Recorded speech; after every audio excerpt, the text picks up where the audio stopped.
பிதா குமாரன் பரிசுத்தாவின் திரிய நாமத்திலிருந்து நாம் கர்த்தரை நோக்கி ஜெபிப்போம். சர்வ வல்லமையும் மிகுந்த இரக்கமும் கிருபை நிறைந்த அன்பின் பரலோக பிதாவே, மன மகிழ்ச்சியாக ஆண்டவரே, குளிர்ச்சியாக டிசம்பர் மாதம் 21ஆம் நாள் காலை வேளைக்காக நன்றி சொல்லுகிறோம். கிறிஸ்து பிறப்பினுடைய ஆண்டவரே பண்டிகை நெருங்கி வந்துவிட்டோம். ஆண்டவரே, இன்றைக்கு 4ஆம் ஞாயிற்றுக்கிழமை, வருகின்ற வியாழக்கிழமை கிறிஸ்து பிறப்பின் அந்நாளை கொண்டாட போகிறோம். இந்த நாள் வரையில உங்களுடைய பிறப்பின் மகத்துவங்களை ஆண்டவர்கள் ஆராய்ந்து வருகிறோம். ஒவ்வொரு வாரமும் ஒவ்வொரு சிறப்பு நாளை நாங்கள் கொண்டாடினோம். கடந்த வாரம் மாதம் ஞாயிறு கொண்டாடினோம். முதல் வாரம் பொறுப்பாளர்கள் ஞாயிறு கொண்டாடினோம். இந்த வாரம் வாலிபர்கள் ஞாயிறை கொண்டாட இருக்கிறோம். ஆண்டவரை தொடர்ந்து வர இருக்கிற எல்லா நிகழ்வுகளையும் கர்த்தர் ஆசீர்வதி. இந்த நாளில எங்களுடைய திருச்சபை வாலிபர்களாக மைதா வாலிபர் சங்கம் ஆண்டவரை இணைந்து அவர்கள் பங்களிப்பை தந்து இந்த ஆராதனையிலே தன்னுடைய தாளங்களை வெளிப்படுத்த நிர்வகித்தார். உடன் ஜபத்தில் இருக்கின்ற ஆராதனையில் பகுதிருக்கிற ஆண்டவரே ஊழியர் அப்படி சாதனை ஜபிக்கிறோம். அவரையும் எடுத்து பயன்படுத்தும். வந்திருக்கிற அனைத்து வாலிப பிள்ளைகளையும் கர்த்தர் ஆசீர்வதிக்க வேண்டும் என்று நாங்கள் கெஞ்சி கொண்டாடுகிறோம். இந்த ஆராதனை துவக்கம் முதல் முடிவு மட்டுமாய் இறை பிரசன்னம் ஆண்டவரை தங்கி இருக்கட்டும். தொடர்ந்து நீ நடத்தும் ஆசீர்வதியும் இயேசு மூலம் ஜபிக்கிறோம் நல்ல பிதாவே, ஆமென். நான் தொடர்ந்து வாலிபர்களிடத்தில் இந்த நிகழ்வை கொடுக்கிறேன். நடத்துனராக திருமதி பி ஜெனிஃபர் தேடர் அவர்கள் இதை தொடர்ந்து ஆரம்ப ஜெபத்தை செய்து நடத்தி வருகிறார்.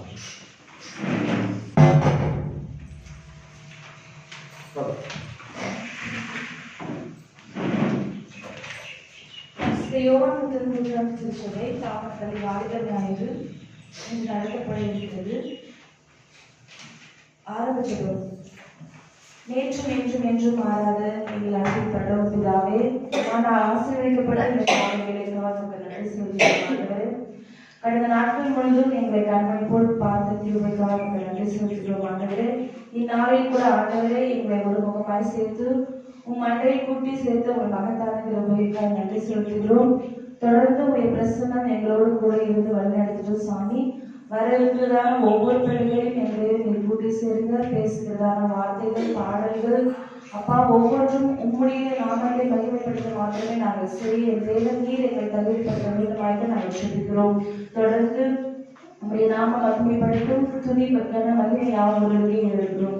மீட்பர் இயேசு கிறிஸ்துவின் நாமத்தினாலே ஜெபிக்கிறோம் எங்கள் நல்ல பிதாவே, ஆமென். முதல் பாடலாக 140வது பாடல்.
Be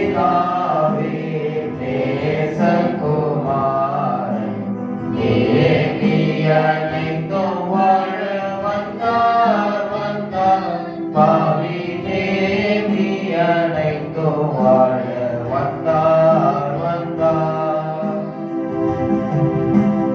தந்தை பிரான வேந்தை குமாரன் சச்சிதானந்த குரு வந்தார் வந்தார். பாவி சச்சிதானந்த குரு வந்தார் வந்தார்.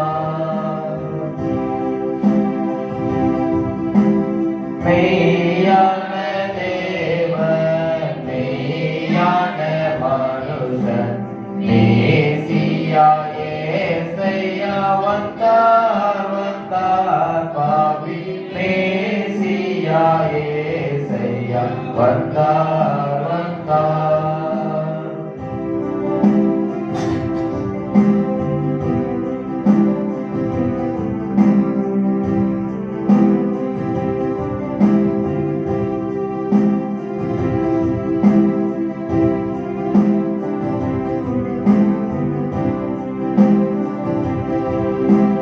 வீதினை நாசர் பாவிகள் நேசர் தேவன் கிறிஸ்தையா வந்தார் வந்தார். பாவி தேவன் கிறிஸ்தையா வந்தார் வந்தார்.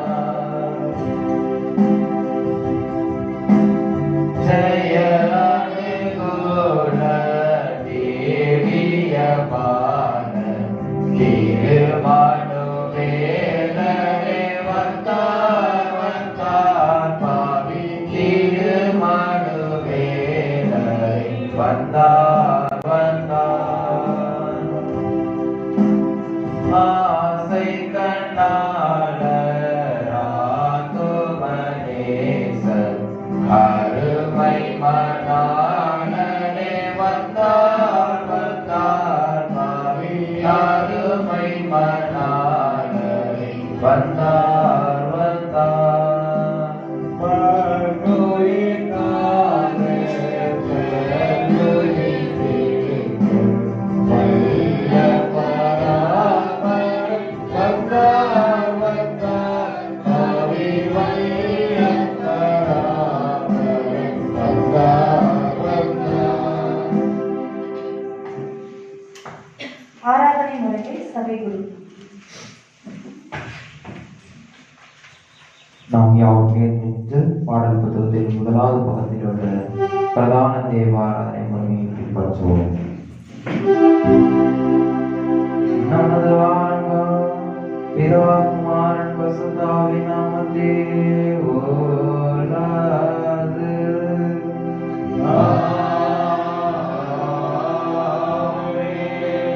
கர்த்தருக்குள் பிரியமானவர்களே, நமது பிதாவாகிய கடவுளிடம் கடன் சேர்ந்து சேர்த்து நமது பாவங்களை அவருக்கு அறிக்கையிட்டு அவைகளை மன்னிக்க நமது இரட்சகராகிய இயேசு கிறிஸ்துவின் நாமத்தில் அவரை கெஞ்சி கேட்போம். வாருங்கள்.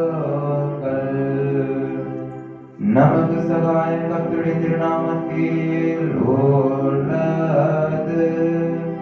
வானத்தையும் பூமியையும் உண்டாக்கினவர் அவரே.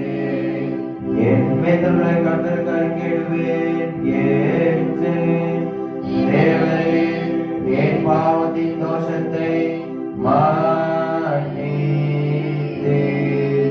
சர்வ வல்லவரான கடவுளே, எங்கள் சிருஷ்டிகரும் மீட்பருமானவரே, ஏழை பாவிகளாகிய நாங்கள் பாவத்தின்படி பாவம் உள்ளவர்களும் தீட்டுள்ளவருமாயிருக்கிறோம் என்றும் மனதினாலும் வாக்கினாலும் நடக்கையினாலும் உமக்கு விரோதமாய் பாவம் செய்தோம் என்றும் அறிக்கையிடுகிறோம்.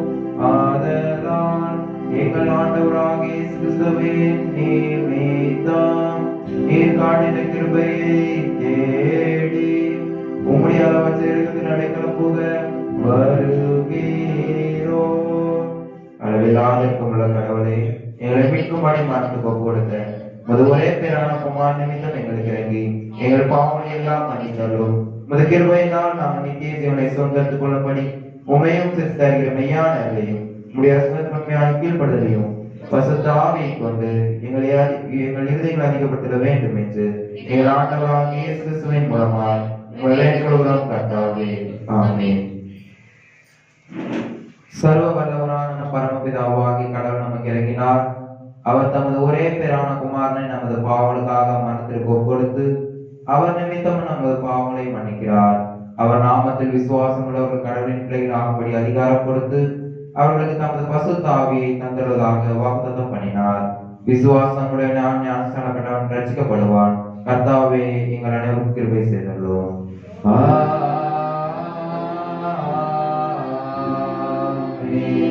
யாரும் அமர்வோம்.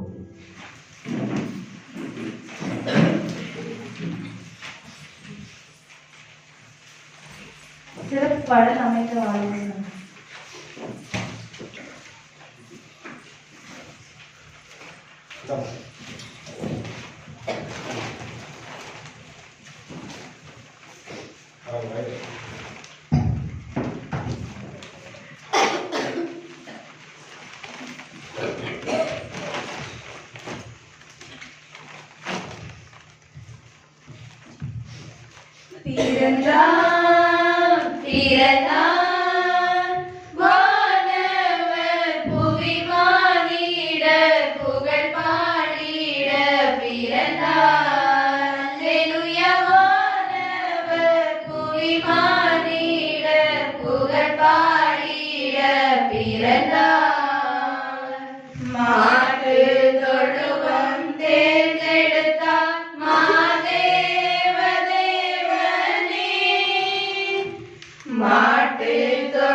Alleluia, வானவர் புவி மானிடர்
கேட்போம். சங்கீதம் செல்வி அனு.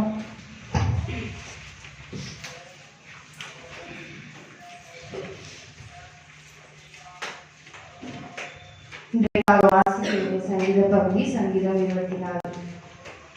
பூமியும் அதில் நிறைவும் உலகமும் அதில் உள்ள குடிகளும் கர்த்தருடையது. அவரே அதை கடலுக்கு மேலாக அஸ்திபாரப்படுத்தி அதை நதிகளுக்கு மேலாக ஸ்தாபித்தார். யார் கர்த்தருடைய பர்வதத்தில் ஏறுவான்? யார் அவருடைய பரிசுத்த ஸ்தலத்தில் நிலைத்து நிற்பான்? கைகளில் சுத்தமுள்ளவன், இருதயத்தில் மாசில்லாதவனுமாய் இருந்து தன் ஆத்மாவை மாயைக்கு கொடாமலும் கபடாய் இடாமலும் இருக்கிறவனே, அவன் கர்த்தரால் ஆசீர்வாதத்தையும் தன் ரட்சிப்பின் தேவனால் நீதியையும் பெறுவான். இதுவே அவரை தேடி விசாரித்து அவருடைய சமூகத்தை நாடுகிற யாக்கோபு என்னும் சந்ததி. வாசல்களே, உங்கள் தலைகளை உயர்த்துங்கள், அநாதி கதவுகளே உயருங்கள், மகிமையின் ராஜா பிரவேசிப்பார். யார் இந்த மகிமையின் ராஜா? அவர் வல்லமையும் பராக்கிரமும் உள்ள கர்த்தர், அவர் யுத்தத்தில் பராக்கிரம் உள்ள கர்த்தராமே. வாசல்களே, உங்கள் தலைகளை உயர்த்துங்கள், அநாதி கதவுகளை உயருங்கள், மகிமையின் ராஜா பிரவேசிப்பார். யார் இந்த மகிமையின் ராஜா? அவர் சேனைகளின் கர்த்தரானவர், அவரே மகிமையின் ராஜா. இதற்காக வாசிக்க வேண்டிய சங்கீத பகுதி வாசித்து. இரண்டாம் வேத பகுதி செல்வி அன்பு அணி.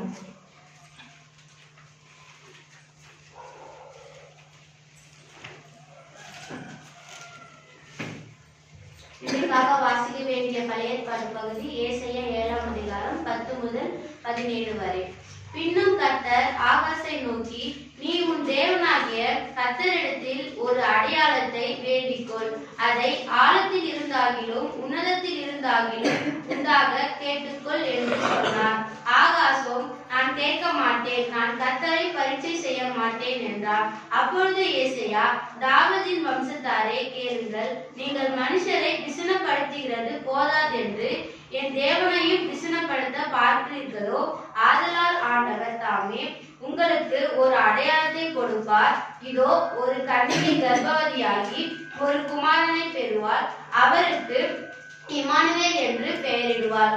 தீமையை வெறுத்து நன்மையை தெரிந்து கொள், அறியும் வயது மட்டும் அவர் வெண்ணையும் தேனையும் சாப்பிடுவார். அந்த பிள்ளை தீமையை வெறுக்கவும் நன்மை தெரிந்து கொள்ளவும் அறிகிறதுக்கு முன்னே நீ அருவருக்கிற தேசம் அதன் 2 ராஜாக்களால் விட்டுவிடப்படும்.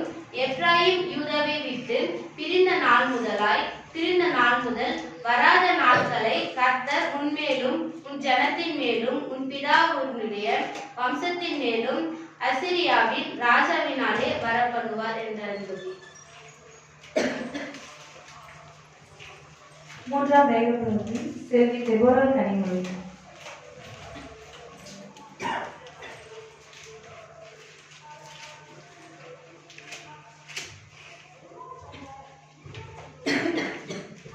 இன்றைக்காக வாசிக்க வேண்டிய நிருப பகுதி அப்போஸ்தலனாகிய பவுல் ரோமர்களுக்கு எழுதின நிருபம், ரோமர் 1ஆம் அதிகாரம் 1 முதல் 7 வரை. இயேசு கிறிஸ்துவின் ஊழியக்காரனும் அப்போஸ்தலன் ஆக்கும்படி அழைக்கப்பட்டவனும் தேவனுடைய சுவிசேஷத்திற்காக தீர்த்தெடுக்கப்பட்டவனுமாகிய பவுல் ரோமாபுரியில் உள்ள தேவ பிரியரும் பரிசுத்தவான்களாகும்படி அழைக்கப்பட்டவனுமாகிய அனைவருக்கும் எழுதுகிறதாவது, தம்முடைய பிதாவாகிய தேவனாலும் கர்த்தராகிய இயேசு கிறிஸ்துவினாலும் உங்களுக்கு கிருபையும் சமாதானம் உண்டாவதாக.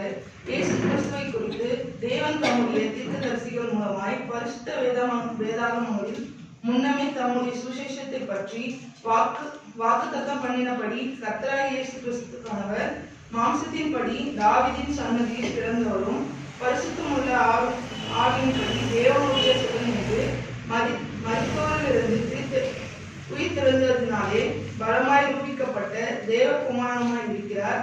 அவர் சகல ஜாதிகளையும் அவர்களுக்கு இயேசு கிறிஸ்துவினால் அழைக்கப்பட்டவர்களாகிய உங்களையும் தமது நாமத்தின் நிமித்தம் சுவிசேஷத்துக்கு கீழ்ப்படு பண்ணும் பொருட்டு எங்களுக்கும் கிருபையும் அப்போஸ்தல ஊழியத்தை அருளவும் செய்கிறார். இன்றைக்காக வாசிக்க வேண்டிய நிருபத்தை வாசிக்க வேண்டிய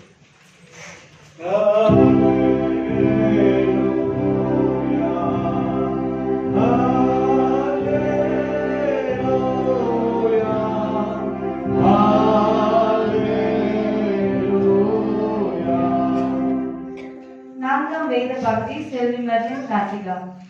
Hallelujah.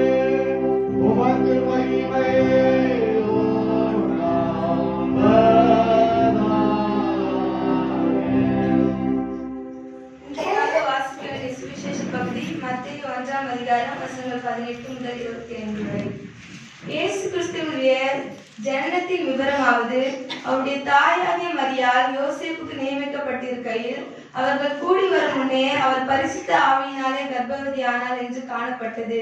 அவள் புருஷனாகிய யோசேப்பு நீதிமானாயிருந்து அவளை அவமானப்படுத்த மனதில்லாமல் ரகசியமாய் அவளை தள்ளிவிட யோசனையாயிருந்தான். அவள் இப்படி சிந்தித்துக் கொண்டிருக்கையில் கர்த்தருடைய தூதன் சொப்பனத்தில் அவனுக்கு காணப்பட்டு, தாவீதின் குமாரனாகிய யோசேப்பே, உன் மனைவியாக மரியாதை சேர்த்துக் கொள்ள ஐயப்படாதே. அவளிடத்தில் உற்பத்தியாயிருக்கிறது பரிசுத்த ஆவியினால் உண்டானது. அவள் ஒரு குமாரனை பெறுவாள். அவளுக்கு இயேசு என்று பெயரிடுவாயாக.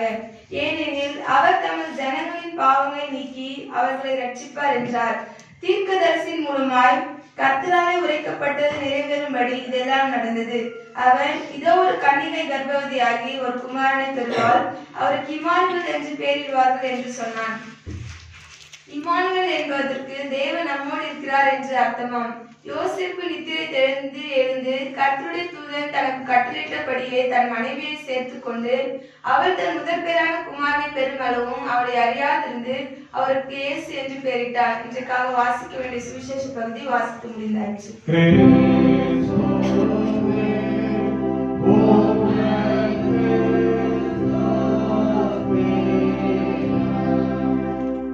கடவுளுடைய வார்த்தைகளை கேட்டதால் அதுக்கு மறுபடியாக நாம் அனைவரும் சேர்ந்து நம்முடைய விசுவாசத்தை அப்போஸ்தலர் விசுவாச பிரமாணத்தின் வழியாக பயபக்தியோடு சேர்ந்து நாம் அறிக்கை செய்வோம். பரலோகத்தையும் உலகத்தையும் படைத்த சர்வவல்ல பிதாவாகிய எங்களை விசுவாசிக்கிறேன். அவருடைய ஒரே குமாரனும் இயேசு கிறிஸ்துவை விசுவாசிக்கிறேன். இவர் பரிசுத்த ஆவியினாலே கர்ப்பத்தில் பிரவேசித்து கன்னிமரியாளிடம் பிறந்து முதலாவதில் பாடுபட்டு சிலுவையில் மரித்தார். ஆறாம் இறங்கி மூன்றாம் நாள் மருத்துவம் உயிர்த்தார். பரலோகத்திலே சிறப்புகளை பிதாவாகி தன்னுடைய வலது பரிசுத்த வீற்றிருக்கிறார். அவருக்கு உயிர்களை மருத்துவரை வருவார். பரிசுத்த ஆவியினாலே விசுவாசிக்கிறேன். பொதுவான பரிசுத்த கிறிஸ்துவ சபை பரிசுத்தருடைய ஐக்கியம் பாவ மன்னிப்பும் சரீர உயிர்த்தெழுதலும் நித்திய ஜீவனும் உண்டு விசுவாசிக்கிறேன். ஆமென். நம்புவோம். சிறப்பு பாடல் அமைந்தவாறு.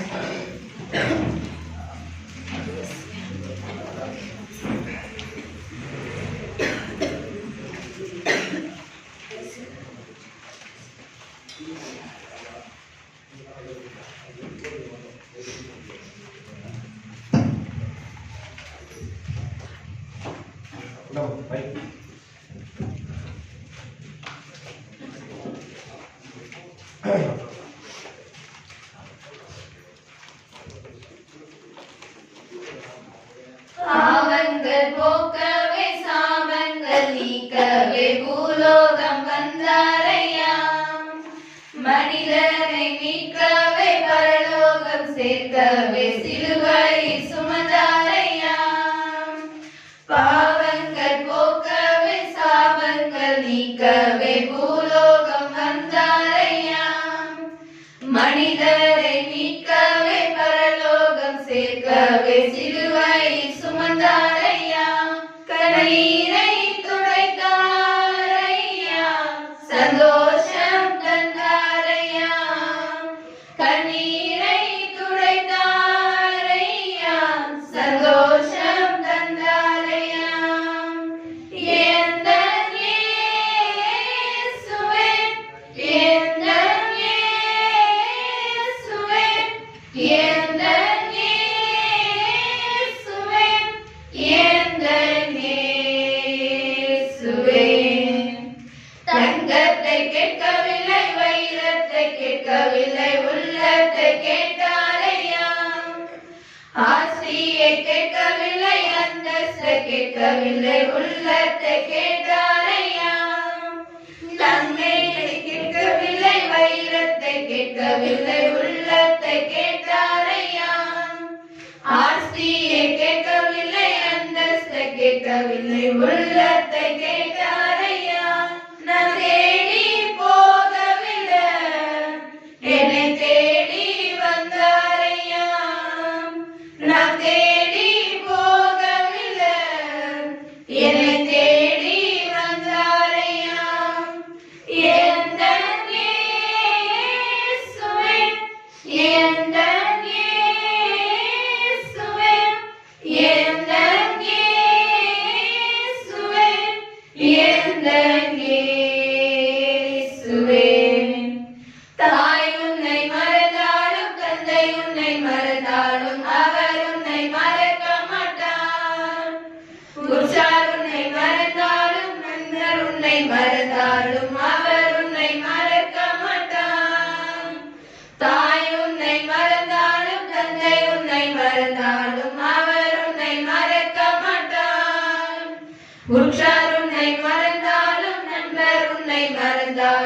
அவர் உன்னை மறக்க மாட்டார்.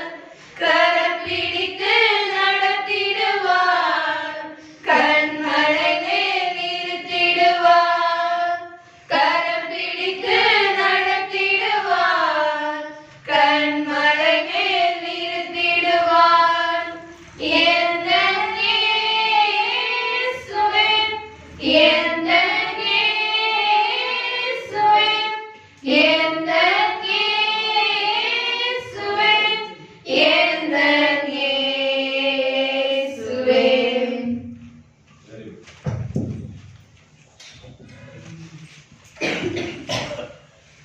இரண்டாவது பாடல் 155.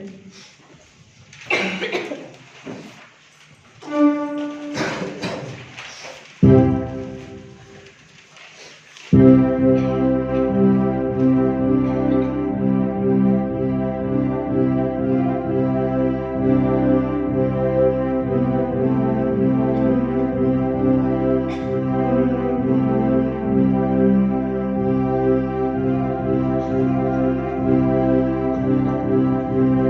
you.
மெர்லின் கார்த்திகா. ஜெபம். எங்கள் அளவுக்கு அதிகமாக நேசிக்கிற அன்பின் பரலோக பிதாவே, இசப்பா இந்த காலை நேரத்தில் எங்கள் வாழ்க்கை நேரம் கூட்டி சேர்த்த கிருபைக்காக நன்றி சுவாமி. இப்போதே உங்களுடைய வார்த்தையை கேட்டு நாங்கள் ஆயத்தமாக இருக்கிறோம். வார்த்தையை சுமந்து வந்திருக்க போது ஆசிர்வதிங்க சிப்பா. அவர்கள் மூலியமா நீர் எங்களோடு இருந்து வெளிப்படப்படுகிறது. நன்றி சுவாமி. எங்களுடைய வாயின் வார்த்தைகளை சிப்பா இருதயத்தின் ஒரே சிந்தனையா இருக்கு. நீங்க உதவி செய்யுங்க.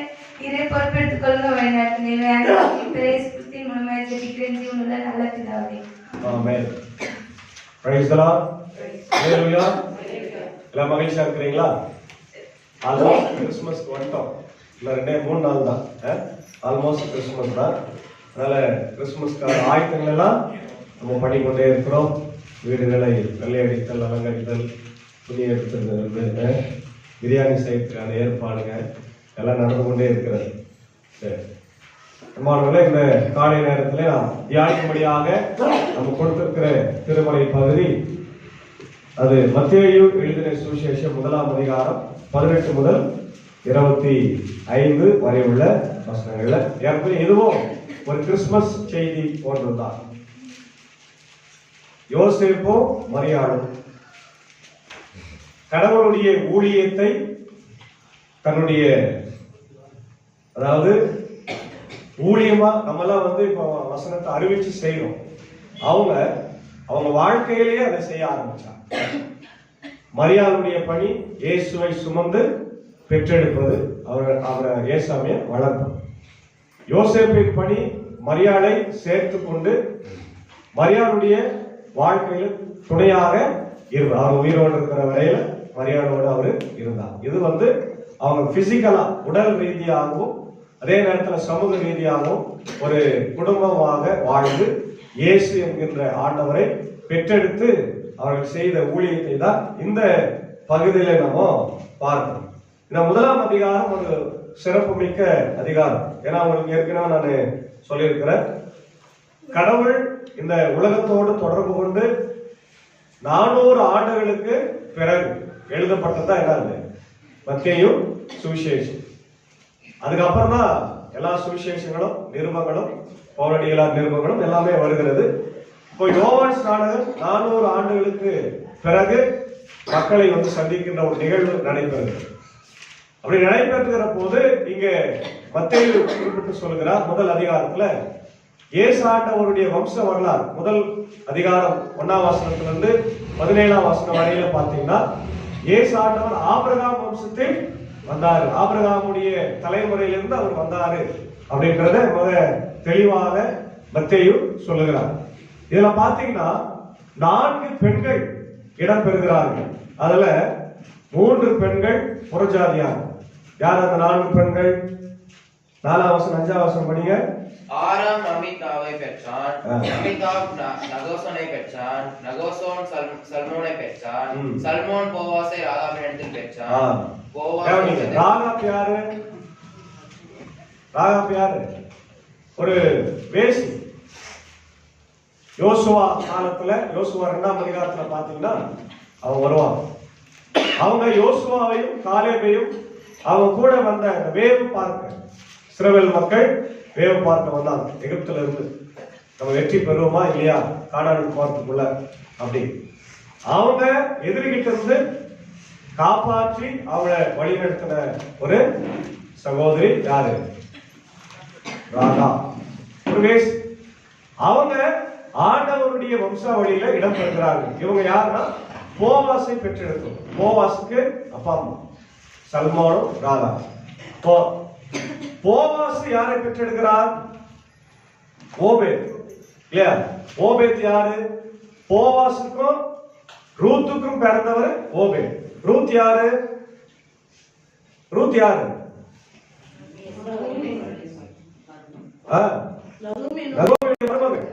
இல்லையா? அவங்க எந்த ஊரு? ஒரு அந்நிய தேசம், சபிக்கப்பட்ட தேசம், சாபக்கேடான தேசம். அந்த தேசத்திலிருந்து வந்தவங்க ரூத் இல்லையா? போவாசுக்கும் ரூத்துக்கும் பிறந்தவர் ஓபேத். ஓபேத்தினுடைய மகன் ஈசாய்.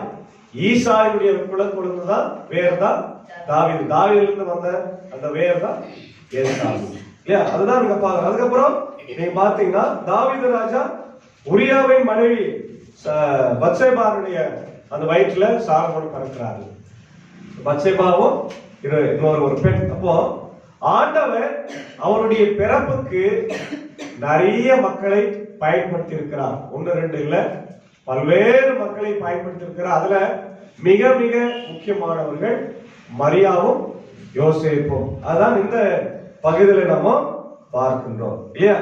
இப்போ ஒரு காலத்துல அந்த காலத்துல நிச்சயதார்த்தம் எப்படி நடக்கும் அப்படின்னு பாத்தீங்கன்னா ரெண்டு விதமான நிச்சயதார்த்தங்கள் நடக்கும். ஒண்ணு, ஒரு நாள் நீங்களாம் அதை அறிஞ்சிருக்கிறீங்களா தெரியல, இப்போ கூட வடநாட்டுல நடக்கும். இந்த இடத்துல வந்து ஒரு சின்ன ஒரு பிரிக் பண்ணுவாங்க, ஊசிலையோ இதுல ஒரு பிரிக் பண்ணிட்டு ஆண் கையும் பெண் கையும் ஒன்னா இணைச்சு கட்டுவாங்க. எதனா படத்துல பாத்துருக்கீங்களா? படத்துல ஒரு வடநாட்டுல அந்த மாதிரி செய்வான். அப்ப என்னன்னா அவன் ரெண்டு அர்த்தமும் ஒன்னா கலக்குது அப்படின்னு அர்த்தம். திருமணம் செய்வது அல்லது நிச்சயம் செய்வது. இது இஸ்ரேல் தேசத்திலும் ஃபாலோ பண்ணியிருக்கிறாங்க. அங்க இருந்து கூட நம்ம கிட்ட வந்திருக்கலாம். இன்னொன்று, பெண் பார்க்க போகும்போது பெண் எனக்கு மாப்பிள்ளை எனக்கு பிடிச்சிருக்கு அப்படின்னா மாப்பிள்ளை வந்து அவங்க வழக்கத்தின்படி திராட்சை ரசத்தை குடிப்பாங்க, குடிச்சிட்டு வச்சிருவாரு. அந்த பெண் வந்து மாப்பிள்ளையை பிடிச்சிருந்தாதான் அந்த திராட்சை ரசம் என்ன பண்ணுவாங்க, அவங்களும் குடிப்பாங்க. அப்போ பெரியவங்க அதை பார்த்து பிடிச்சிருக்குது அப்படின்னு சொல்லி அவளும் அதோட கல்யாணம் முடிஞ்சிச்சாங்க, திருமணம் முடியுது. அதான் என்னன்னாக்கா அதுக்கப்புறம் தான் ஒரு ட்விஸ்டா இருக்கு. அந்த மாப்பிள்ளை போய் அவங்களுக்கு தனியா என்ன பண்ணுமா, வீடு கட்டணும்.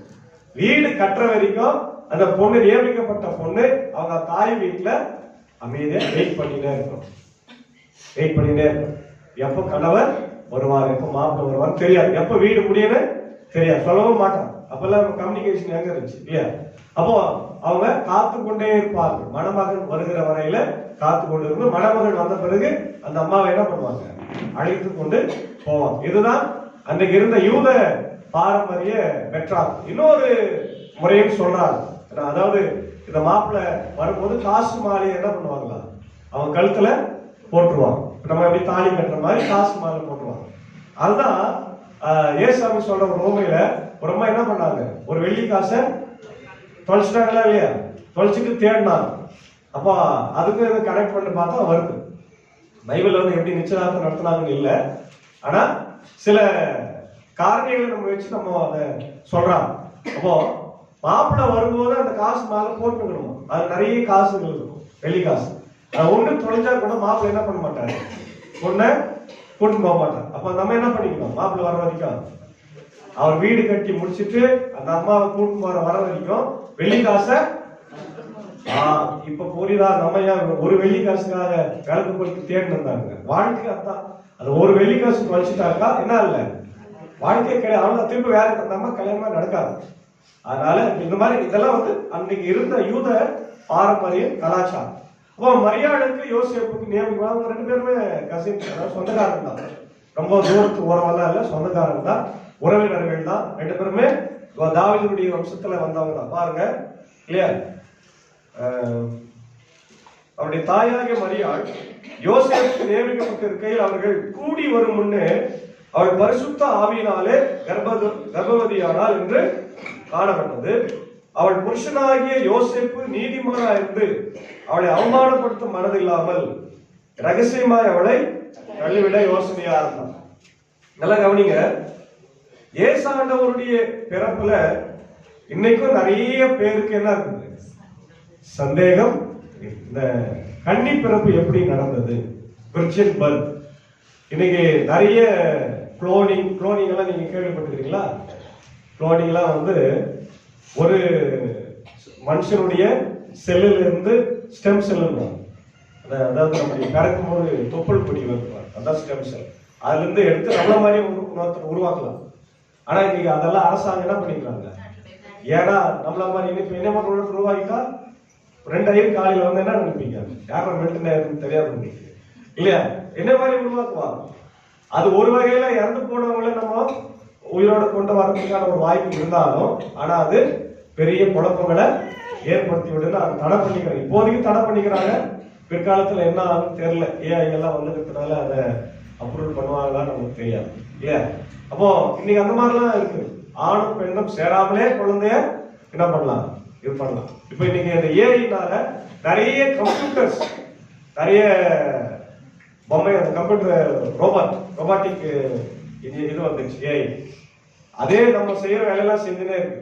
அதே ஒரு குழந்தை மாதிரி இருக்குது, வயசானவங்களுக்கு உதவி செய்யுது, சாப்பாடு கொடுக்குது, தண்ணியை வந்து டிவி ஆன் பண்ணுது, எல்லாம் பண்ணுது. ஆனா ஒரு காலத்துல அதே என்னவா மாறி இருக்கணும், நம்மளை கொலை பண்றதுக்கு கூட அது தயங்காது. மெக்கானிசம் மாறிடுச்சுன்னா அவ்வளவுதான், அது வேற மாதிரி ஆயிடும் இல்லையா? அப்படியெல்லாம் இன்னைக்கு போயிருக்கு. இதெல்லாம் இந்த காலகட்டம். இப்போ அன்றைக்கு கன்னி பிறப்பை அவங்க யாராலும் என்ன பண்ண முடியல, ஜீர்ணிக்க முடியல. ஆனால் இந்த கன்னி பிறப்பை பற்றி ஏற்கனவே நீங்க படிச்ச 7ஆம் அதிகாரத்தில் சொல்லப்பட்டிருக்கிறது இல்லையா? ஒரு கன்னிகை கர்ப்பவதியாகி ஒரு குமாரனை பெறுவார், அவர் இம்மானுவேல் என்று பெயரிடுவார் என்று ஏசாயா தீர்க்கதரிசி அந்த காலத்துல சொல்லி இருக்கிறார். இது யாருக்கு மட்டும் தெரியும்? யாருக்கு தெரியும்? ரொம்ப பக்தியா இருக்கிற, வேதத்தை வாசிக்கிற யூதர்களுக்கு மட்டும்தான் தெரியும். இப்ப கூட பைபிள்ல இருக்கிற வசனங்கள் யாருக்கு தெரியும், நல்லா புரியும்? படிக்கிறவங்களுக்கு மட்டும்தான் தெரியும். படிக்காதவங்களுக்கு புரியுமா? புரியாது.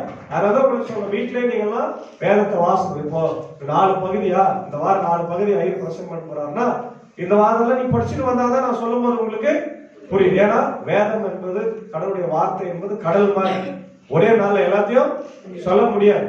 கொஞ்சமா நம்ம சொல்லும் போது நீங்க படிச்சுட்டு வரும்போது உங்களுக்கு என்ன ஆகும், மனசுல புரியும் இல்லையா? அப்போ அவங்க நிறைய பேருக்கு அதெல்லாம் தெரியாது. ஏசையா என்ன சொன்னாங்க யாரும் தெரியாதனால அவங்க என்ன நினைக்கிறாங்க, கணவன் மனைவி சேரம் எப்படியா குழந்தை பிறக்கும்?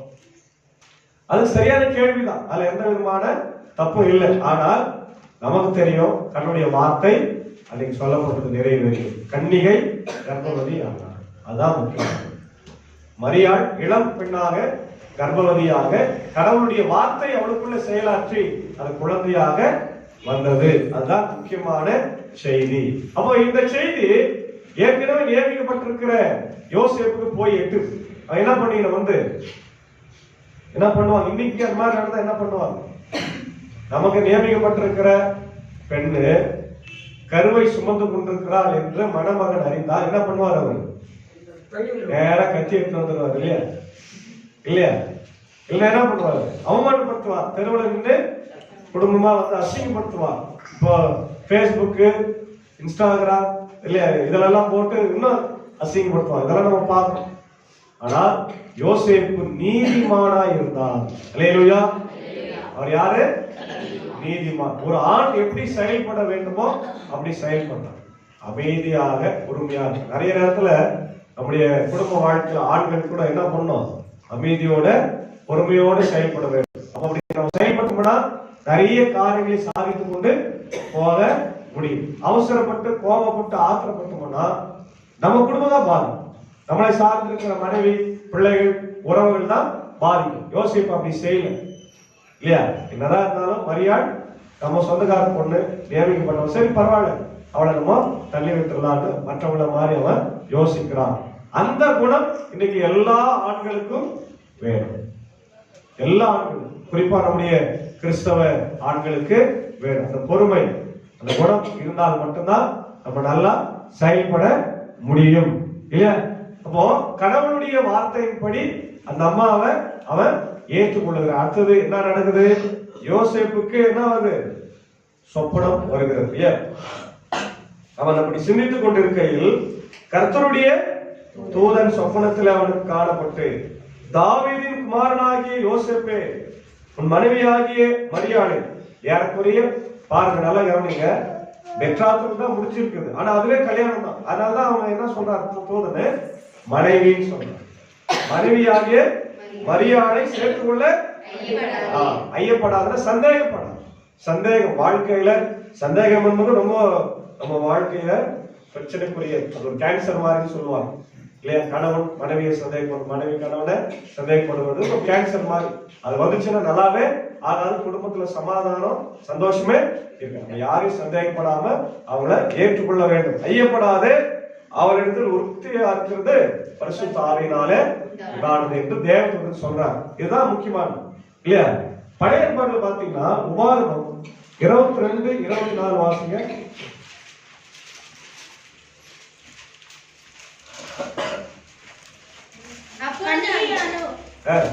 கன்னிகையான ஒரு பெண் ஒருவனுக்கு நியமிக்கப்பட்டிருக்கையில் மற்றொருவன் அவளை ஊருக்குள்ளே கண்டு அவளோட சயனித்தால், அப்பொழுது அந்த பெண் ஊருக்குள் இருந்தும் கூக்குரல் இடாததினாலும் அந்த மனிதன் பிறனுடைய மனைவியை கற்பழித்தபடியினாலும் இருவரையும் அந்த பட்டணத்து வாசலுக்கு முன் கொண்டு போய் அவர்கள் மேல் கல்லெறிந்து கொல்ல கடவீர்கள். அது என்ன? அதுக்கு சமம். நிச்சயிக்கப்பட்ட பெண் இன்னொருத்தர் கூட கூடி வாழ்ந்தால், உறவு வைத்தால், அது எதுக்கு சமம்? விபச்சாரத்திற்கு சமம் இல்லையா? 6ஆம் கற்பனை என்ன?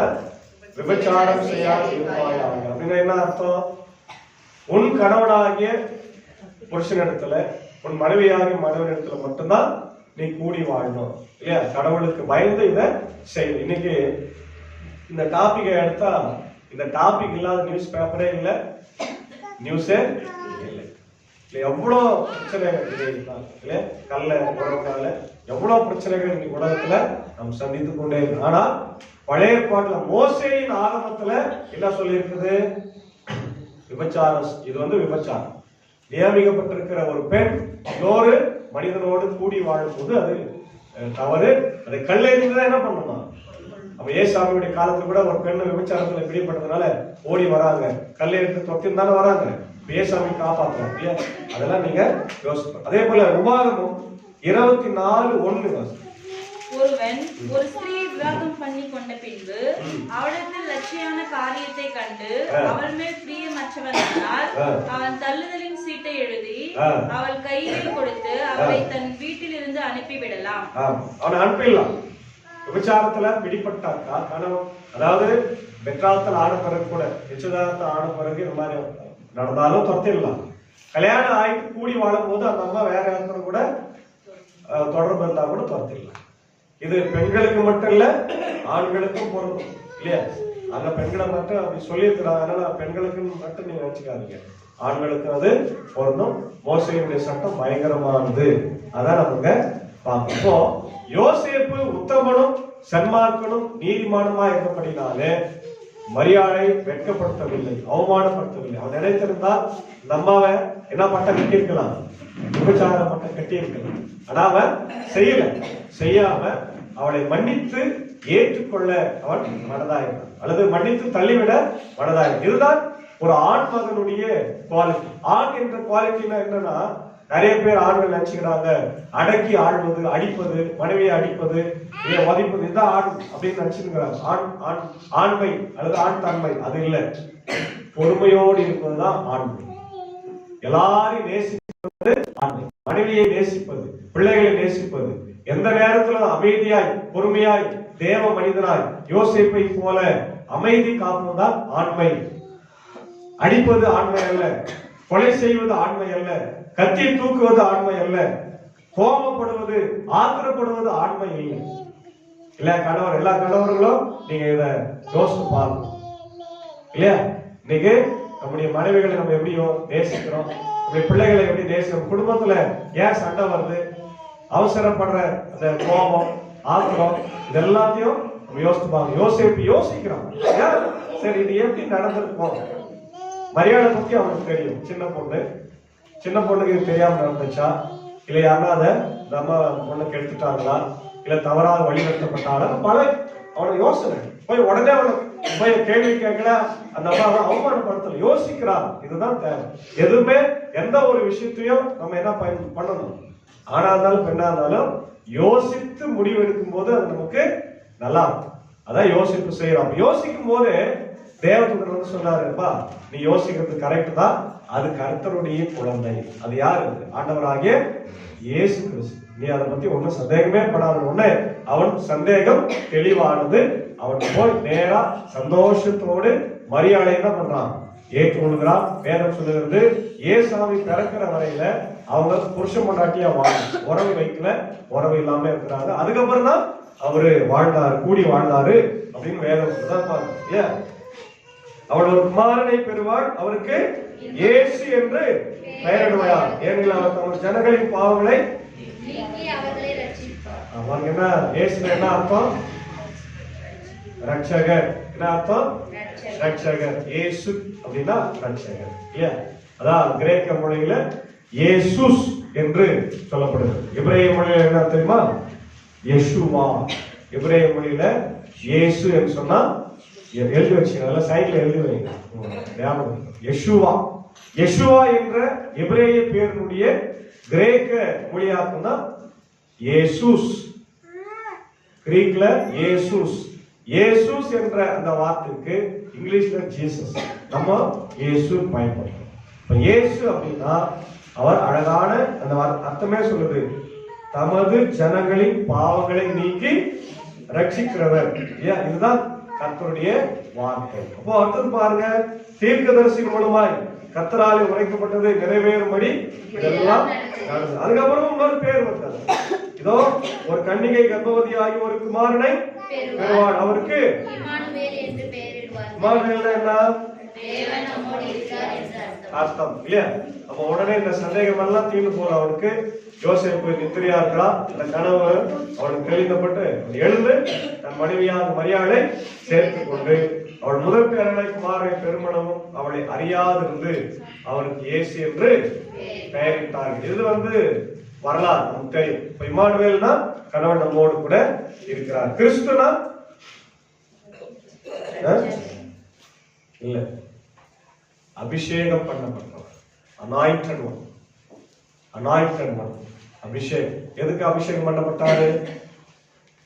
பிறக்கும் போதே சாவத்துக்கு அபிஷேகம் பண்ணப்பட்ட ஒரே ஆண்டவர் இயேசு. மரிப்பதற்காக, கல்வாரி சிலுவை சுமப்பதற்காக அபிஷேகம் பண்ணப்பட்ட ஆண்டவர். அப்ப இந்த பேரெல்லாம் முக்கியம். இயேசுனா என்ன அர்த்தம் சொல்லுங்க, எல்லாரும் வாய்ப்பு சொல்லணும்.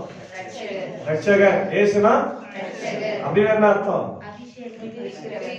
பாவங்களிலிருந்து நம்மள விடுவிக்கிறவர். கிறிஸ்துனா எதுக்காக? சாகத்துக்காக. இம்மானுவேல்னா கடவுள். இதெல்லாம் நம்ம மறந்துடவே கூடாது. இதெல்லாம் நம்ம வாழ்க்கையில ஒன்றிணைந்து இருக்க வேண்டிய விஷயம். இதெல்லாம் ஆல்ரெடி சொல்லப்பட்டது, திடீர்னு நடக்கல. பழைய ஏற்பாட்டு காலத்திலே ஏசாமி பறக்கிறதுக்கு முன்னாடி இதெல்லாம் சொல்லப்பட்டது. இன்னைக்கு வாசி கேட்ட சங்கீதம் 24 கூட ஆண்டவருடைய வருகைக்காக என்ன பண்ண சொல்றாரு? வாசலை திறந்து வைக்க சொல்றார். எந்த வாசல? இருதய வாசல். உங்கள் இருதய வாசல் திறந்து வைங்க. இருதயத்துக்குள்ளா இருக்கிற குப்பை என்ன குப்பை? பொறாமை, பாவம், அழுக்கு, மற்றவங்களை பழிவாங்குற எண்ணம், மற்றவங்களை தவறாக நினைக்கிற எண்ணம் இல்லையா, சந்தேக புத்தி, தேவையில்லாத விரோதங்கள், குரோதங்கள், பகை, சண்டை எல்லாத்தையும் தூக்கி போடு. கதவை திறந்து வை, சுத்தம் பண்ணு. ஏசாமி உள்ள வருத்தம் தான் சொல்றார். வாசல்களே உங்கள் தலைகளை உயர்த்துங்கள், அனாதி கதவுகளே உயர்கள், மகிமையின் ராஜா உட்பிரவேசி. யார் இந்த மகிமையின் ராஜா? அவர் சேனைகளின் கர்த்தர், பராக்கிரமத்தில் போர்ல யுத்தத்தில் அவர் வல்லவர், வீரர், ஜெயிக்கிறவர். அவர் வரப்போறாருப்பா. கதவை திறந்து வை. உள்ளத்தை திறந்து, நம்ம எல்லாமே திறப்போம், எல்லாத்தையும் திறந்து வைப்போம். ஆனா உள்ளத்தை மட்டும் சுனாம் அடிப்போம், கை கழிப்போம், சாப்பாடுக்கு ரெடி பண்ணுவோம், எல்லாம் ஸ்வீட் எல்லாம் ஆர்டர் கொடுத்துருப்பீங்க தான். அப்படிதானே ட்ரெஸ் எல்லாம் 1-2 ட்ரெஸ் எல்லாம் எடுத்துட்டு போம். ஆனா முக்கியமானது திறக்க மாட்டோம். எதை? நீங்க ஆண்டவருடைய வார்த்தை போலன்னா உண்மையான கிறிஸ்துமஸே இல்லையே. இதை தர முதல்ல. நீங்க துணி போடனாலும் பரவாயில்ல, துணி போடனாலும் பரவாயில்ல, புது ட்ரெஸ் போடனாலும் பரவாயில்ல, வெள்ளை அடிக்கிறதுனாலும் பரவாயில்ல. ஆனா வார்த்தை போய் உங்களுக்கு சுத்தப்படுத்தலன்னா இந்த கிறிஸ்துமஸே கிறிஸ்துமஸா இருக்காது. அதனால அதை நீங்க நல்லா இது பண்ணுங்க. சரி, அதுதான் உண்மையான கிறிஸ்துமஸ். அதே போல ஏசாயா 7ஆம் அதிகாரத்துல, ஏசாயா 7ஆம் அதிகாரத்துல அங்கே அரசர்களுக்கு கொடுக்கிற வார்த்தை. நீங்க அடையாளத்தை கேள் பண்றாரு. அவர் எல்லாம் நான் கேட்க மாட்டேன். உடனே ஆண்டவர் அடையாளத்தை கொடுக்கிறாரு. ஒரு கன்னிகை கர்ப்பவதியாகி குமாரனை பெறுவார். அதுதான் நம்ம நிறைவேறிந்த ரோமர்ல பாக்குற விசுவாசம் இல்லையா? விசுவாசம் இல்லாம ஆண்டவர்களுக்கு சேர முடியாது அப்படின்ற செய்தியை பார்ப்போம். இன்னைக்கான செய்தி என்னன்னா, மரியாள், யோசேப்பு ஒரு அற்புதமான வாலிபர்கள். இன்னைக்கு வாலிபர்கள் நியாயம் இல்லையா? 2 வாலிபர்கள் சேர்ந்துதான் இயேசுவை பெற்றெடுத்தாங்க. பாத்தீங்களா? அந்த அம்மாவுக்கு யாருக்குரிய 13 அல்லது 12 அவ்வளவுதான் இருக்குன்னு சொல்றாங்க. மரியாள் இயேசுவை சுமக்கிற போது 13 to 14 வயது தான் இருக்கும். இப்ப யோசேப்புக்கு எவ்வளவு இருக்கும்? அவர் ஒரு 5 வருஷம் பெரியவராக இருப்பார், அவ்வளவுதான். அப்ப 2 பேருமே டீனேஜ். அப்ப வாலிபர்கள்னால்தான் இயேசு உலகத்துல வந்தார். இயேசு மரிக்கும் போது அவர் ஊழியத்தை செய்யும் ஸ்டார்ட் பண்ணும்போது எத்தனை வயசு?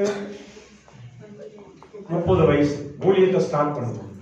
முடிக்கும் போது 3.5 வருஷம் தான் ஊழியமே பண்ணார். அதுல புரட்சி பண்ணிட்டாரு. அவர் மாதிரி என்ன ஊழியம் நம்ம செய்ய முடியாது இல்லையா? செய்ய முடியாது. வாலிப வயசுல அவர் இறந்தார், சாதித்தார். நம்ம என்ன சாதிச்சுக்கணும்? ஒன்றுமில்லை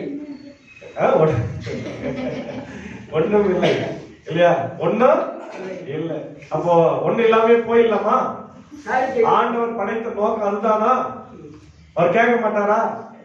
கேட்பாரா இல்லையா? நான் உன்னை பறிச்சு உன்னை நட்டு நீர் பாய்ச்சி கனி தரும் என்று யோசித்திருக்கிற போது நீ கனியே தரலையே. வாலி பிள்ளைகளே கேட்பார். வாலி பிள்ளைகள் சொன்னா பெண்கள் மட்டும் தான் பாருங்க. ஆண் வாலி பிள்ளைகள் எங்க போயிட்டீங்க? இருக்கிறாங்களா இல்லையா? இருக்கிறாங்க. ஆனா கோயிலுக்கு அப்ப எப்படி சபை வளரும்? எப்படி நம்ம புதிய ஆலயத்தை கட்டுறதுக்கான முயற்சி செய்யணும் இல்லையா? அடுத்த தலைமுறை வரணுமா இல்லையா? 100 வருஷம் ஆயிடுச்சு நூற்றாண்டு சபை. நற்செய்தி இங்க அறிவித்து எத்தனை வருஷம் ஆச்சு? 100 வருஷம் கடந்து போச்சு. 3-4 தலைமுறை மாறி வந்துட்டு நம்ம இப்பவும் நம்ம பழைய மாதிரியே இருந்தோம்னு சொன்னா ஆசீர்வாதமா இருக்க மாட்டோம். வளரணும். நம்ம ஆண்டவருடைய ஊழியத்தை செய்யணும் இல்லையா? எல்லாம் செய்யணும். குடும்ப வாழ்க்கை, வேலைக்கு போறது, படிக்கிறது, அதெல்லாம் ரொட்டீன் ஒர்க். அது நம்ம செய்ய வேணும்னு யாருமே சொல்லல. அது கூட முன்னாடி முதல்ல இருக்க வேண்டியது என்ன? கடவுளுடைய ஊழியம். சென்னையில நிறைய நான் ஊழியத்துக்கு போயிருக்கேன். சபைங்க சர்வீஸ்க்கெல்லாம் எல்லாமே 24 hours வேலை செய்யணும். தூக்கம் எல்லாம் வேலை செய்யணும். ஆனா ஞாயிற்றுக்கிழமை ஆனா ஞாயிற்றுலாம் தூங்குறானா இல்லையா? அங்க வந்துடுவாங்க. கேரல்ஸ்னா வந்துடுவாங்க. லீவ் போட்டு வருவாங்க. நம்ம என்ன பண்றோம்? ஷிஃப்ட் வச்சுட்டாங்க. இதை ஷிஃப்ட் வச்ச மாதிரி ஷிஃப்ட் வச்சுட்டோம். அதெல்லாம் லீவ் போட்டு வாங்க. வராங்க, மற்றவங்க எல்லாம் வராங்கல்ல, நான் பாக்குறேன். அதனால எனக்கு உங்க மேல அந்த கோபம் வருது. மற்ற எல்லா இடத்துலயும் சர்ச்சுக்குன்னா அவங்க சர்ச்சுக்கு முதலிடம் தராது. நம்ம தரமாட்டோம். கிராம சபைகள்ல அது குறைவா இருக்கு. இப்பதான் தண்ணி வந்துருக்கோம், இப்பதான் துணி துவைச்சிட்டு இருப்பாங்க இல்லையே? இப்பதான். ஆனா நல்ல விஷயம் பார்த்துக்கிறேன். கோயிலுக்கு ஃபேமிலியா வரமாட்டாங்க. நிச்சயதார்த்த கல்யாணத்துக்கு ஃபேமிலியா காலை 4 மணிக்கு குழுக்குள்ள போவாங்க. கோயில் கேட்டா 6 மணிக்கெல்லாம் கோயில் வைக்கிறாரு. ஆனா 4 மணிக்கு போகிறது குளிர்ல, 6 மணிக்கு கோயில் வரது. இப்படி எல்லாம் இருக்குது. அதனால கோயில பின்னாடி வைக்காது. நம்ம கோயில காரணம் கோயில பின்னாடி தூக்கி வச்சுட்டு அதான் கோயில் எங்க வைக்கணும்? முன்னாடி வை. எல்லாம் ஆசீர்வாதமா ஆண்டவரை தேடு. மரியாதை யோசேப்பு தன் வாழ்க்கையே அர்ப்பணித்தார்கள். மரியாளுக்கு யோசேப்புக்கு மரியாதை எவ்வளவு கனவுகள் இருந்திருக்கும். இளம் ஜோடி சந்தோஷமா இருக்கணும், வாழணும் இல்லையா? அதெல்லாம் ஆண்டவர் இல்லை. நீ வாப்பா, என் திட்டத்தை நீ செயல்படுத்தணும். 2 பேர் தெரிந்து கொண்டார். அது மாதிரி நம்மளையும் தெரிந்து கொண்டிருக்கிறார், உங்களையும் தெரிந்து கொண்டிருக்கிறார். நம்முடைய வீட்டுல இருக்கிற வாலி பிள்ளைகள் ஆண்டவர் தெரிந்து கொண்டிருக்கிறார். பெற்றோர்கள் அதற்கு வழிகாட்டிகளா இருங்க. முதல்ல பெற்றோர்கள் வழிகாட்டிகளா இருக்கு. பெற்றோர்கள் சரியா இருந்தா பிள்ளைகள் தானா வளரும். பிள்ளைகளுக்கு ஜபம் தரலன்னா அதுக்கு யார் காரணம்? பெற்றோர்கள். நீ ஜபம் பண்ணல வீட்டுல, நீ சத்தம் போட்டு ஜபம் பண்ணு, 5 நாள் ஜபம் பண்ணு, அப்பா அம்மா முட்டி போட்டு அவனே பண்ணுவான். அதான் ரைட். பெற்றோர்களே ஜபம் பண்ணாம சண்டை போட்டுருந்தா பிள்ளை என்ன பண்ணுவான்? அவன் வளரும் போது மூர்க்கமா தான் வளரும். அவன் வளரும் போது மூர்க்கமா வளர்ந்து வெளியே சண்டை போட்டுவான், தப்பான காரியங்களை செய்வான். அப்போ பிரச்சனை எங்க இருக்குது? பெற்றோர்களிடத்துலதான் இருக்கு. பிள்ளைகளை சரியாக வளர்க்கவில்லை என்றால் வாத்தியார் சரியில்லை, பக்கத்து வீட்டுக்காரர் சரியில்லைன்னு சொல்ல முடியாது. என் பிள்ளை சரியில்லைன்னா யார் தான் காரணம்? நான் தான் காரணம், மற்றவங்களுக்கு யாரும் காரணமே கிடையாது. நம்ம சொல்லி அப்படி தப்பிச்சுக்க முடியாது. அதனால இன்னைக்கு இருக்கிற குழந்தைகள் நீங்க வளருங்க, நல்லா வளருங்க. பைபிளை கற்றுக் கொடுங்க. ஒவ்வொரு நாள் வசனத்தை அட்லீஸ்ட் ஒரே ஒரு வசனம் கூட வாசிக்க சொல்லு. 10 வசனம் வாசிக்கணும், அதெல்லாம் வேணும். ஒரே வசனம், ஒரே 1 நிமிஷம் ஜெபம். இதை நீங்க பிராக்டிஸ் பண்ணீங்கன்னா பிராக்டிஸ் மேக்ஸ் பர்ஃபெக்ட். ஆமென். ஆமென். பயிற்சி சிறந்த மனிதனாக நம்மளை மாற்றும், நிச்சயமா மாற்றும். அதனால இந்த வாலிபர் கிறிஸ்துமஸ் ஞாயிறுல பெற்றிருக்கிற அனைத்து வாலிபர்களுக்கும் என்னுடைய கிறிஸ்துமஸ் நல்வாழ்த்துக்களை, ஸ்தோத்திரங்களை தெரிவித்துள்ளேன். தொடர்ந்து நீங்க வாலிபர் சங்கமா செயல்படுங்க. இப்போ மாதர் சங்கம் ஒவ்வொரு புதன்கிழமையும் என்ன பண்றாங்க? பிரேயர் பண்றாங்க. நீங்க என்ன பண்ணுங்க? புது வருஷத்துல இருந்து ஒரு நாள்ல தெரிந்து சனிக்கிழமை வச்சுக்கலாமா? லீவு தானே. சனிக்கிழமை வந்து சர்ச்சையெல்லாம் சுத்தம் பண்ணிட்டு எல்லாத்தையும் துடைச்சிட்டு எடுத்துட்டு ஒரு பாட்டு பாடி ஜெபம் பண்ணிட்டு பொறுப்பாளர் வருவாங்க, கோயிலுக்குள்ள வருவாங்க, அவங்க கிட்ட எல்லாம் உட்காந்து நாளைக்கு என்ன செய்யணும் ஏது செய்யணும்லாம் செய்யுங்க. அதான் ஒரு ஆசீர்வாதம். சரியா? கோயிலுக்குள்ள இருக்கிறாங்க, பொறுப்பாளர் இருக்கிறாங்க, எல்லாம் அவங்களே பார்த்துக்காங்கன்னா இல்ல, அவங்க அது தன்னார்வமா செய்யறாங்க, வாலண்டியா. நம்மளும் கூட என்ன பண்ணணும், வாலண்டியா செய்யணும். திரும்ப சொல்றேன், சென்னையில எல்லாம் மாசத்துக்கு ஒரு முறை எல்லா வாலி பிள்ளைங்களும் சனிக்கிழமை வந்துருவாங்க. என்ன வேலை தான் சர்ச்சுக்கு என்னத்துக்கு கிளீனிங் ப்ராசஸ் மொத்தத்தையும் எல்லாம் தொடச்சி எடுத்து காரை பெரிய டாக்டரா இருப்பாரு, பேண்ட் எல்லாம் ஏர் கட்டு கழுவி நிற்பாரு. அதெல்லாம் டாக்டர் இன்ஜினியர் எல்லாம் அப்பாற்பட்டு நான் ஆண்டவருடைய ஊழியத்தை செய்யணும். நான் கோயில கழுவுறது என் வேலை, சேரை துடைக்கிறது என் வேலை அப்படின்னு செஞ்சு பாருங்க. உங்க வாழ்க்கையில பெரிய ஆசீர்வாதங்களை பெறுவீங்க, நிச்சயமா பெறுவீங்க. இன்னைக்கு அந்த மாதிரி செஞ்சவங்க தான் பெரிய பெரிய பிஷப்பா இருக்கிறாங்க, பெரிய பெரிய டாக்டர்ஸா இன்ஜினியர்ஸா இருக்காங்க. கோயில்ல வேலை செய்யற பிள்ளைகளுடைய பிள்ளைகள் இன்னைக்கு பெரிய பெரிய இடத்துல வெளிநாட்டுல இருக்கிறது எனக்கு தெரியும். என்னுடைய நண்பர்களா மற்ற சபையில எல்லாம் இருக்கிறாங்க. அதனால வாலி பிள்ளைகள் கொஞ்சம் நீங்க மேல வரணும், கொஞ்சம் சோம்பேறித்தனம் எல்லாம் இருக்கக்கூடாது. போனது போட்டோம், 2025 முடிஞ்சாச்சு, அதை பத்தி நான் பேச விரும்பல. 26ல திருப்பி நீங்க அதே மாதிரி இருக்கக்கூடாது. அமைதியா வாலிப சங்கம் அமைதியா இருக்கக்கூடாது, ஆக்டிவா இருக்கணும். எப்படி இருக்கணும்? ஆக்டிவா இருக்கணும். ஒவ்வொரு சனிக்கிழமையும் கூடுங்க, ஆலயத்தை தூய்மைப்படுத்துங்க, எல்லா ஜப கூட்டங்களுக்கு வாங்க, எல்லா நிகழ்ச்சிகளுக்கும் பங்கு கொள்ளுங்க. அப்போ இன்னும் உற்சாகமா நம்ம சபை வேகமா வளரும். ஏன்னா வாலிபர்கள் இல்லாம எந்த ஒரு அமைப்பும் இல்லவே. எல்லா புதுசா வந்து கட்சி ஒருத்தர் தொடங்குறாரு, அதுல யாருக்கும் அதிகமாக்குறாங்க, செத்தா கூட அடங்க மாட்டேங்கிறாங்க, செத்தா கூட அடங்கல, ஒன்னே ஏன் ஏதோ ஒண்ணு செய்யணும், ஏதோ ஒண்ணு பண்ணணும். தலைவர் வராரு பார்க்கணும் போறாங்க. ஒரு மனுஷனுக்கு அவ்வளவு ஓட்டம் ஓடுறாங்களே, அவருக்கு எவ்வளவு ஓட்டம் ஓடணும் கொஞ்சம் கூட யோசிச்சு பாக்குறீங்களா? கொஞ்சம் யோசிங்களா? வாடி பிள்ளைங்க கொஞ்சம் உட்கார்ந்து யோசி. ஒரு சாதாரண மனுஷனுக்கு அவ்வளவு போய் நம்ம கோஷம் போடுறோம், தலைவர் வாழ்க, அவர் வாழ்க, இவர் வாழ்க. ஏசாமிக்கு நம்ம ஏன் ஊழியத்தை செய்ய மாட்டோம்? அதனால வாடி பிள்ளைகளை பெற்றோர்களும் நீங்க என்ன பண்ணணும், என்கரேஜ் பண்ணுங்க, அவங்க சர்ச்சுக்கு அனுப்புங்க, வீட்டுல வச்சிருக்காரு. பெண்கள் ஆண்கள் எல்லாம் அதெல்லாம் கிடையவே இல்லை, அந்த காலம்லாம் போயிடுச்சுங்க. பெண்களை கூட்டி வைக்கிறது, உட்கார வைக்கிறது அதெல்லாம் மாறிடுச்சு. சர்ச்சுக்கு அனுப்புங்க, வெளியே அனுப்ப சொல்ல, எங்க அனுப்புங்க, சர்ச்சுக்கு அனுப்புங்க, சர்ச்சுக்கு அனுப்புங்க. இது ஆண்டவர் இருக்கிற இடம், இது வாழ வைக்கிற இடம். இங்க வரவங்க யாரும் தோற்று போனதா சரித்திரமே. ஏன்னா அவர் உயிரை கொடுத்தா அவர் காப்பாற்றணும், ஏற்கனவே கொடுத்துட்டாரு, இப்போ நமக்கு அவர் காப்பாற்றணும். அதனால வாலி பிள்ளைகளுக்கு சரி, பெற்றோர்களுக்கும் சரி என்னுடைய நல்வாழ்வுகளை மீண்டுமாய் சொல்லுகிறேன். கர்த்தர் இந்த நாளில் நம் அனைவரையும் ஆசீர்வதித்து வழிநடத்தி காப்பாராக. ஆமென். எல்லாவற்றிற்கும் மேலான தெய்வீக சமாதானம் இருதயத்தின் சிந்தனைகளை இயேசு கிறிஸ்துவுக்குள் காத்துக்கொள்வதாக. ஆமென். எழுந்து நின்று சொல்கிறேன். கடவுளே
செய்வோம். சர்வ வல்லமையும் மிகுந்த இரக்கமும் கிருபை நிறைந்த நல்லாண்டவரே, இதோ இந்த அருமையான வாலிபர் கிறிஸ்துமஸ் விழாவுக்காக என்று சொல்லுகிறோம். கேட்ட செய்தியில 2 வாலிபர்கள் யோசேப்பு ஆண்டவரை மரியாதை வைத்து ஒரு பெரிய மீட்பின் திட்டத்தை இந்த உலகத்தில் நிறைவேற்றி, அது போல எங்களுடைய பரிசுத்த யோவான் நூற்றாண்டு திருச்சபை வாலிபிள்ளைகளை ஆண்டவரே அமைதா வாலிபர் ஆண்டவர் குழுவை வைத்து பயன்படுத்த வேண்டும் என்று ஜெபிக்கிறோம். ஆண்டவரே 2026 அவங்க ரொம்ப ஆக்டிவா இருந்து இந்த திருச்சபையில எல்லா ஊழியத்தையும் செய்யும், ஊழியத்தில் பங்கு கொள்ளும் கர்த்தருடைய கிருபை தர வேண்டுமா ஜெபிக்கிறோம். நாளை வந்திருக்கிற குழந்தைகள், பெரியவர்கள், தாய்மார்கள், மூத்த விசுவாசிகள், முன்னாள் பொறுப்பாளர்கள், ஆண்டவர்கள் வெளியிட்டு வருகிற சபையுடைய தலைவர், செயலர், பொருளர், ஆண்டவர் உதவி பொறுப்பாளர்கள், மாதர்கள், வாலிபர்களுக்காக, ஆண்டவர் கோயில் பணியாளர்களுக்காக ஜெபிக்கிறோம். எல்லாரையும் கர்த்தர் ஆசீர்வதிங்க. கிருபை அவரோடு கூட தங்கியிருக்கு. ஊழியத்தில் இருக்கிற தம்பி சாரோடையும் ஆசீர்வதி, குடும்பத்தாலே ஆசீர்வதி, அடியை எடுத்து பயன்படுத்த இப்படி பாவப்பள்ளி, இன்னொரு வடகரை, வேல்சார் திருச்சபையின் குடும்பங்களை ஆசீர்வதி, இப்படி பாவப்பள்ளி கிராமத்துக்கு ஜெபிக்க அதில் இருக்கிற எல்லா குடும்பங்களையும் கர்த்தர் ஆசீர்வதித்து வழிநடத்துறாங்க. தேவையான சந்தியும் ஆண்டவர் தொடர்ந்து நாங்கள் எதிர்நோக்கி இருக்கிற கிறிஸ்துமஸ் பண்டிகை மிக சிறப்பாய் கோலாகலமாய் நம்முடைய சபையில் கொண்டாட தேவையான பண உதவி, பொருளாதார உதவி, ஆண்டவர் மனித தயவுகளை ஆண்டவரை தந்து வழிநடத்துங்க. வருகிற 24ஆம் தேதி நடைபெற சிறுவர் கிறிஸ்துமஸ் ஆராதனையும், ஆண்டவர் 25ஆம் தேதி கிறிஸ்துமஸ் ஆராதனையும் தொடர்ந்து ஆண்டவரே தீப ஆராதனை, பாடல் ஆராதனை எல்லாவற்றையும் கர்த்தர்களுக்கு ஆசீர்வதித்தார். அனைத்த தேவ செய்தியாளர்கள் கூட வந்து கலந்து கொண்டு தேவ செய்தி பகிர்ந்து கொள்ள கர்த்தர் கிருபை தருவதாக ஜெபிக்கிறோம். தொடர்ந்து இப்படி கிருபை இந்த நாளை எங்களோடு கூட தங்கியிருக்கட்டும். இயேசுவின் மூலம் ஜெபிக்கிறதால ஆமென். அமர்வோம். காணிக்கை பாடல் 164.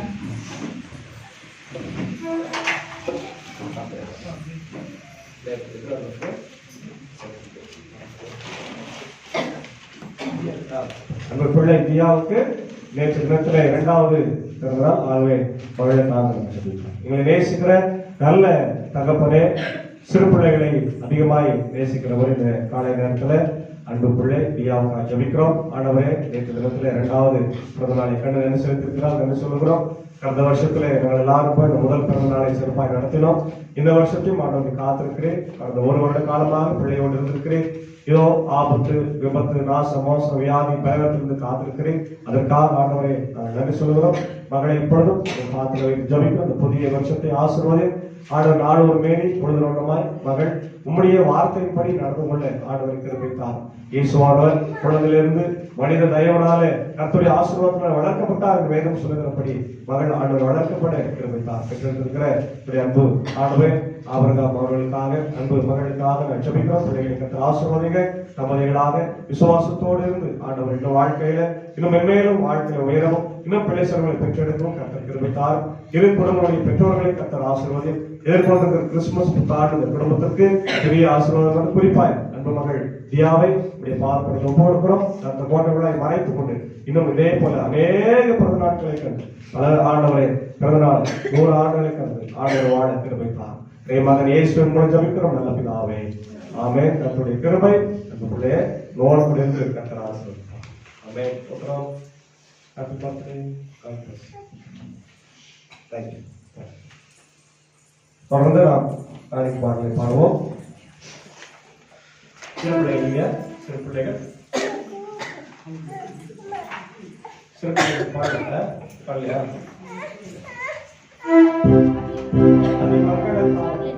அதிமங்களத்தார்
செல்வியானோ.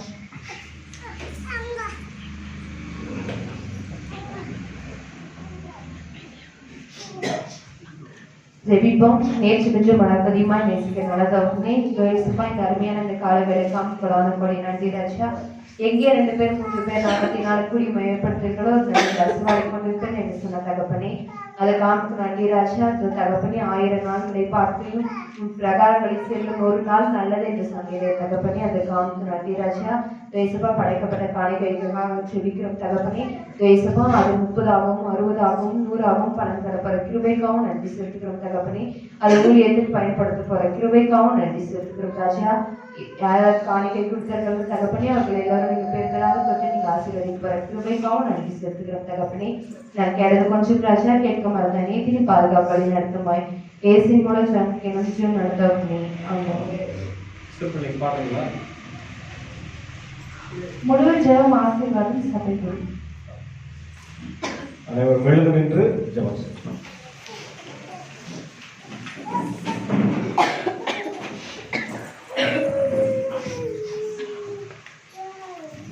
சர்வத்திற்கும் நல்ல கடவுளே, இந்த அருமையான ஆண்டவரே